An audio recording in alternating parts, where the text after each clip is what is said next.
Hi everyone and welcome back to my channel. For those of you who don't know me, my name is Natalie. I became a mom in March of 2019. Now, this was my first kid. I had been working up until the birth of my daughter, and we did rely on this income.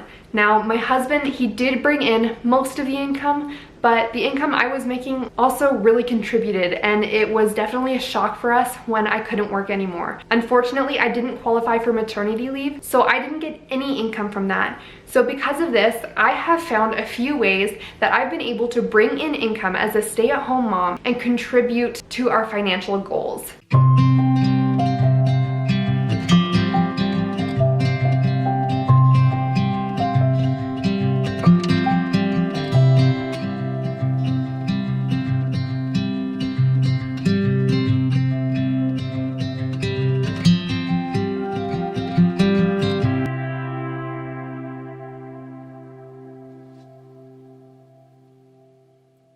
Now, one of the really tricky things about being a stay-at-home mom is that there really isn't a lot of time to do extra things. Not only is money tight, but time is also tight. So you need to find ways that you can bring in money without having to devote a ton of time into something. Now, I have a few ideas for you that will really optimize your time and optimize your income. The first thing that I've done to bring in income is buy and sell. So what I mean by buy and sell is you go onto Facebook Marketplace or Craigslist or Kijiji, whatever, and you look for either free things or relatively cheap things that people are underselling and find the value in it. If you feel like you could probably sell that for a higher price, buy it and then repost it at a higher price. Now, some people might not totally agree with this, but it's something that has worked really well for me and really well for a couple of people that I know. Now, one of my friends that is really serious about buy and sell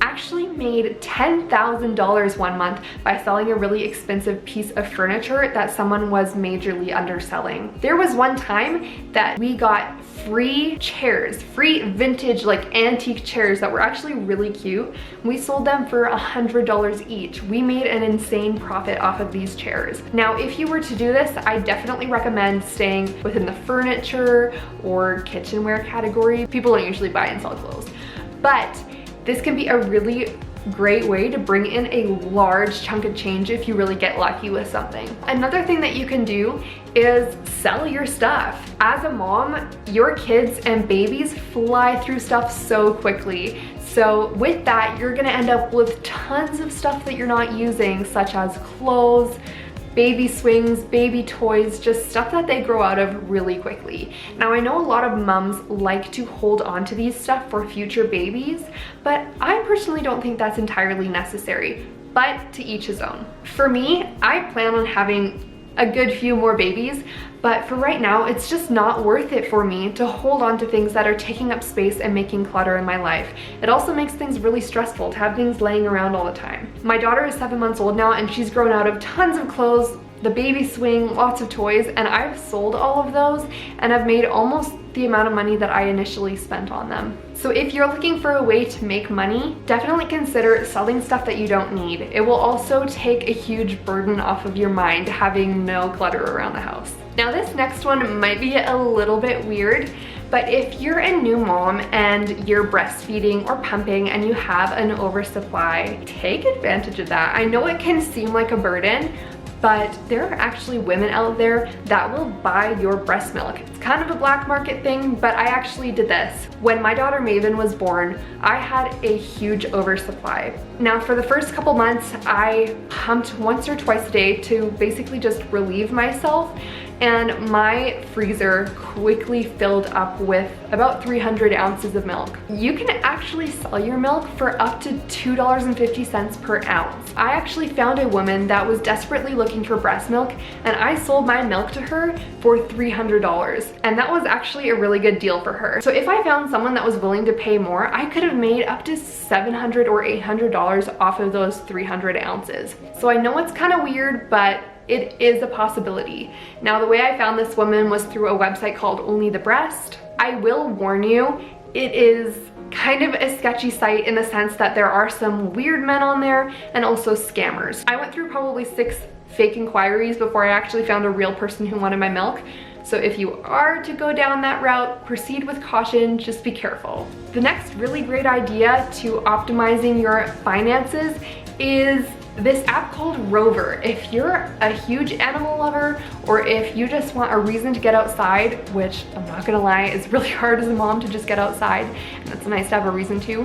So if you're interested in that, you can download an app called Rover and become a dog sitter or a dog walker, and you can actually make a pretty decent income off of this. You can make an average of about $12 per 30-minute walk, or about $16 per 30-minute check-in on a dog at someone's house. So you can totally consider that. It can be a really great way for you to get out of the house and make money at the same time. Now, one thing that has made a huge difference in my finances is we actually got a resident managing job right after Maven was born. Now, as a resident manager, we basically live in an apartment building and we take care of this apartment building. We clean it twice weekly, we do outdoor maintenance, we fill vacant apartments, we do showings, we do move-in and move-out inspections, and deal with maintenance requests. So this can get busy at times, but it is totally worth the income we make. We have about 22 units in our building, and we bring in almost $1,000 a month just for doing our resident managing, which has made a huge difference for us. So if you can, have a little look for a resident managing job, and it can be really great for you because you get to work from home. You don't have to leave to go to work. You don't have to find childcare for your kid. You can pocket all of that money. So if you can find a job like that, definitely take it. It is a huge lifesaver. Another really great idea is to open a day home. Now, if that sounds a little bit daunting to you, you could always just watch one kid, for example. Post an ad on Kijiji and advertise a day home. You can totally watch a kid or two on top of however many kids you already have. And I know that might be tricky, but if you get a couple of really well-behaved kids, it can be not that big of a sacrifice, and you can actually pocket a lot of money from that. Now, that's also nice because you don't have to leave your house, you don't have to find childcare for your own kids because you're already watching them with a couple others. So that could be a really great idea to bring in some more income. Now, another thing to consider is if you have a hobby that you really enjoy doing that could be sellable. Now, I'm sure you've probably heard of Etsy before. It is basically a website where you can sell crafts and projects that you work on. Now, I actually know a few women who are really successful on Etsy and bring in a lot of income from it. So if you have a craft that you're really good at, or something that you're good at making with your hands, definitely consider selling it because a lot of people could buy it. This is also a bonus because as a mom, self-care is so important, and it's really important to have a hobby. This is like killing two birds with one stone. You get to work on a hobby for yourself, but also bring in extra money for your family. Now, last but not least, if you're really diligent, you can make money off of being a YouTuber or a blogger. Now, this obviously takes up a lot more time than, you know, something like Rover or buy and sell or whatever. So definitely not for everyone, but if you're already making blogging or YouTubing a hobby, be a little more diligent about it and maybe make it more of a job for yourself, and you can actually make a lot of income with it. So anyway, that is basically all the ideas I have for you today. If you have more ideas that you could share with me, please leave them in the comments because I'm always looking for more ideas on ways that I can bring more income into our home. Anyway, if you liked this video and found it helpful, please hit that like button, and if you'd like to see more videos from me, hit that subscribe button as well, and I will see you next time. Bye guys.